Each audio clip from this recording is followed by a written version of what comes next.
Hi there guys, it's Mike from MCQ Bushcraft here, and in this video today we're going to have a look at basket weaving using simple materials that you can find out there in the field. And I have a basket here in front of me, and this is a simple one I knocked up the other day. You may have seen it in a recent video where I was foraging for some fungi and I used this basket to transport it home. And this basket here is made of clematis, and clematis is a type of vine or plant that's very common in my neck of the woods, and it can be pulled straight out of the trees and used with zero processing, and sometimes it's even useful when dead. Still retains its flexibility, and it's fantastic for jobs where weaving and knotting together is required. And baskets like this can be used for many different things. Not only are they useful as a basket for carrying things, you can actually line them with hide as well and fill them full of water and use a technique called stone boiling, where you heat up rocks in a fire and plop them into the water that will be held in the hide in this container. And it can be used to sterilise water, and then you could further filter it to actually drink it and remove any sediment that was left in there. And that's a technique that you may not always need to use, but it's something that's good to practice and good to know as well. And it's a good experience as well when you actually take a drink from it. And it's a very interesting technique. But baskets like this also are very useful for things like fish traps and certain types of bird trap as well. So it can be a great skill to practice, and it's something worth going out there and doing and learning about the materials that are out there, because it will teach you a bit about the kind of materials that you have in your neck of the woods and what's actually useful as cordage and what requires further processing, and you start to get to know things a bit better. But we're going to make something like this today, and we're going to focus specifically on clematis. There are many materials out there that can be used for jobs like this, but because there are so many and some of them require certain types of processing, we're going to go for clematis today because it's an easy one to start with.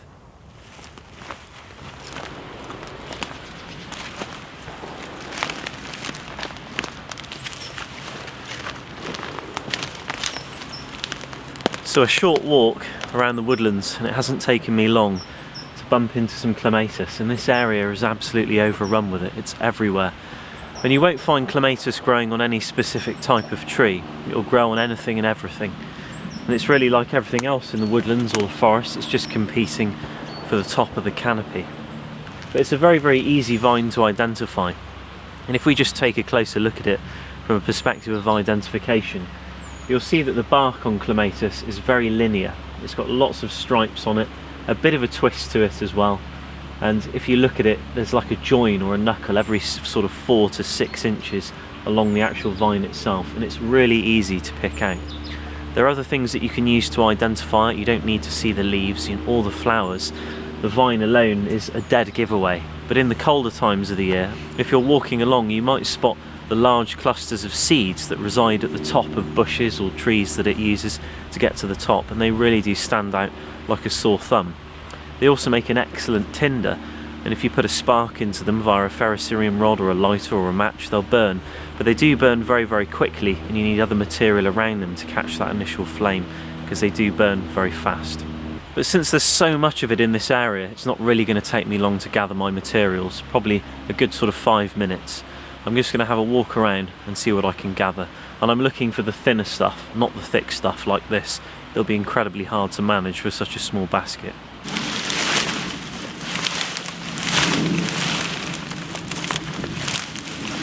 So this is very good stuff. You can see just here, very pliable. This is what we're looking for. Perfect.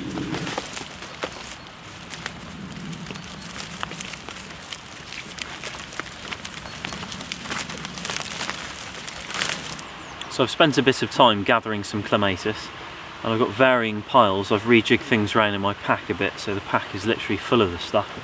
I have some thick stuff there, and I've also got some thinner, more pliable stuff there. And I thought I'd show you this piece, because this is ideally what I'd be looking for. You can see how pliable the stuff is, so it's great for weaving and making all manner of different things with when you're out in the field. But when you get to the top, you'll see these thinner pieces start to appear. And when you sort of wrap them around your hand, they can make a cracking sound and appear to be very brittle. And really all that is the outer bark that starts to crack and come off as you bend it around your hand, and it makes a cracking noise, and it can often make you think that they're just not as pliable as the rest of the plant, but in reality it's the best stuff, because this is really the cordage you're looking for to initially start your basket with, to do the finer work at the base, and it can get bigger, the materials can get wider as you go out, and it becomes easier to work with because they don't need to be as pliable as the initial stages. So we'll get all this wrapped up and I'll get it packed in my bag, and then we'll move off somewhere, find a spot and start making a basket.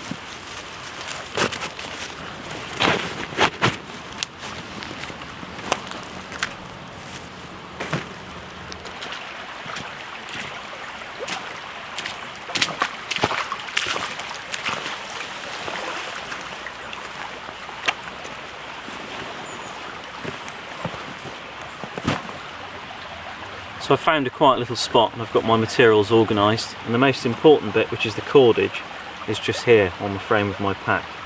The rest of the materials I've scattered around, and I've got my knife at hand, so everything's quite easy to get to, so I don't get muddled up. And when you're making baskets, the beginning stage really is just to build your spokes, and the spokes are what create the shape of the actual bowl, and they're like the main ribs or the main struts of the actual basket. They're what you weave between, and you'll see what I mean as things kind of come together. But an important rule really, if you're going to do a simple basket like we're going to do today, is always have an odd number of spokes. It doesn't really matter how many you have, you don't really want too few or too many unless you've got really pliable materials, but if you're going to make a basic basket like we're going to do today, have an odd number of spokes, and that way the weave will always alternate as it goes round. You'll see what I mean when we actually build it, and all that will come together, so don't worry too much if you don't understand what I mean by that right now. But if we just have a look at what I've got here, I've made some spokes. They're quite long, and there's a reason for that. I always have them longer than they need to be, because one of them I might turn into a handle at a later stage, and again you'll see that take shape, so don't worry too much just yet. But you want 4 spokes really. You can have more than that, but that's given me quite a few struts. That's given me 8 struts, so again I've got an even amount of struts. So if you imagine the basket's upside down, there's the bowl shape that we're looking for. But one of these I'm going to cut in half after I've tied them together in the centre to give me that odd amount of spokes that I'm looking for. So the beginning stage is just to tie these together, making sure they're around about the same size, and I just lie them on top of each other in no particular order, just so they actually sit properly and they're in the right place. I'll get a nice bit of cordage and I'll start wrapping round, and I usually go around once in between and then around again. So you can see that all I'm doing is just going around in a diagonal fashion, a little bit like this. Going round and round and round, opposite to opposite, just literally fastening them together in a star shape, and when I come to the other end and I run out, I can tuck this through and just tie that off there, and even maybe do a second one just for insurance.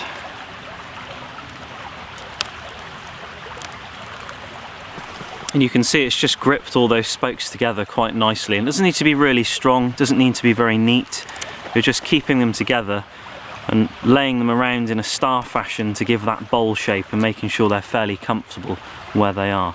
But one of these spokes I'm going to decide to chop off, and it's usually the one that I see that's too close to another one and doesn't necessarily need to be there. So I'm probably going to go for this one here and just chop that one, move that a bit more central, and then it should make it a little bit more even, and that will give me the odd number of spokes, because if you look at it at the moment, you've got 1, 2, 3, 4, 5, 6, 7, 8, so it's not going to weave correctly. So by chopping this one, it'll weave correctly and it'll be a much better basket really in its strength, looks and integrity.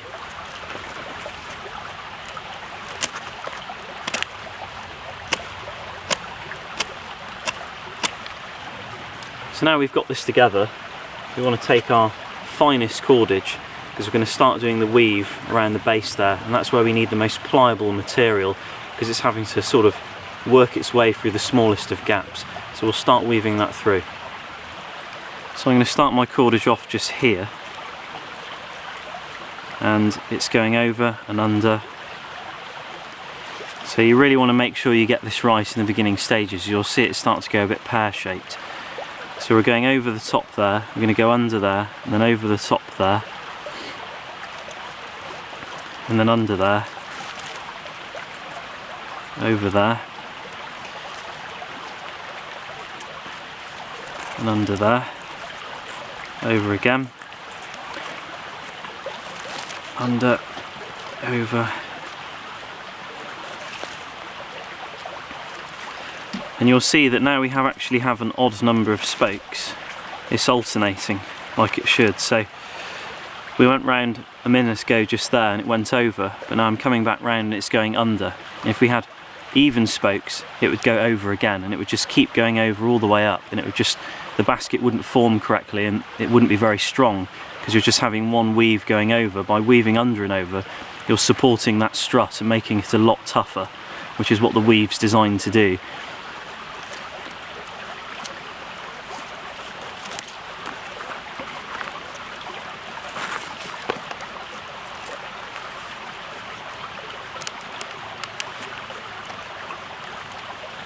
You can see the end bit got a bit brittle there and cracked, so all I'll do is tuck that underneath.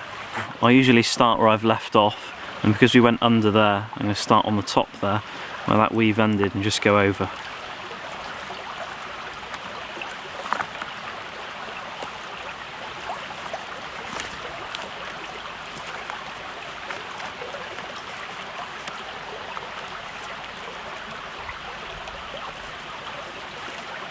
Got some bigger cordage now, starting where I left off, so going under and then over.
So you can see it's really coming together now.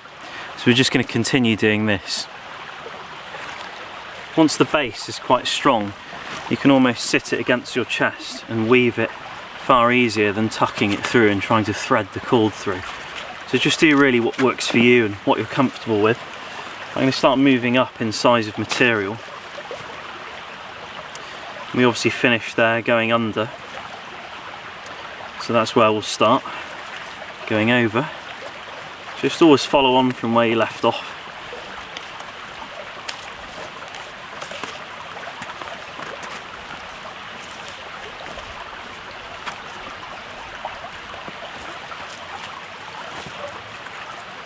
If you find that any of the limbs or spokes are not where you want them to be, when you actually start weaving, you'll be able to move them and it'll clamp them in place and allow you to change the angle. So where I've had this here, it's kind of caused these two spokes to widen. I can bring them back, and because Clematis is very flexible, it's quite forgiving.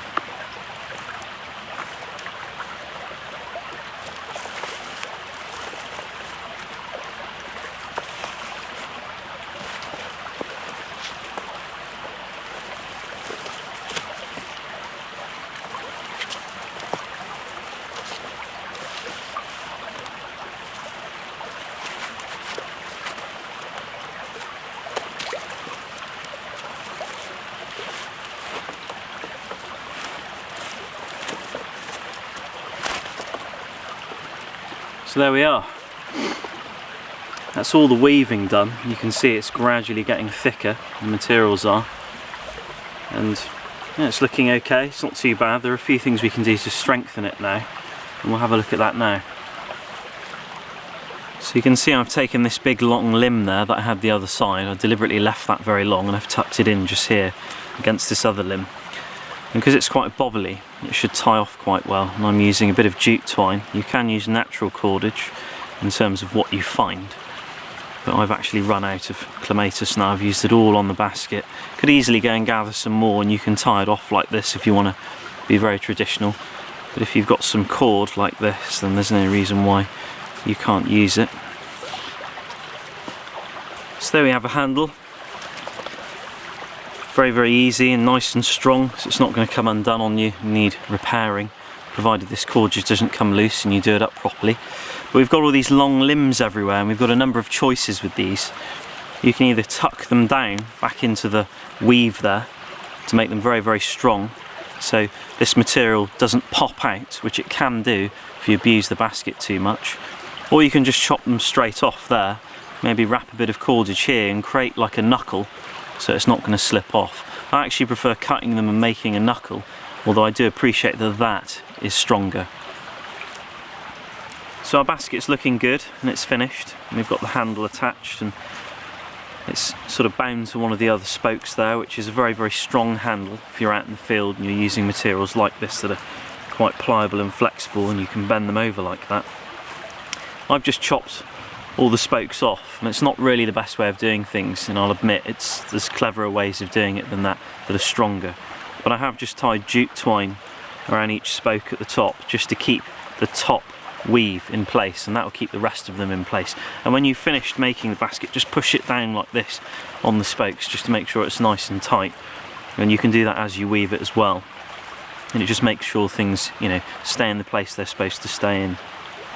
So making baskets is very, very easy, and it's quite enjoyable, just coming out and sitting by the river and listening to the sounds of nature around you and spending some time actually focusing on something. And, you know, you've got quite a lot to show for it at the end, and something quite practical you can use in the field, quite big actually. But as I say, this kind of skill is quite transferable. Fish traps, bird traps, baskets, improvised containers that you can line with water like a wash basin, although it's easy enough to do things like that on the ground, I'll admit. But I hope you've enjoyed this video, and clematis is pretty much all over the place in the British Isles and in various other parts of the world, so you can check what kind of cordage is actually available for you out there and go out and start making things like this. And it teaches you an awful lot about that material and what it can and can't do, and what to harvest and what not to harvest. But thanks again for watching, guys, and hopefully I'll see you very soon in another video. Take care.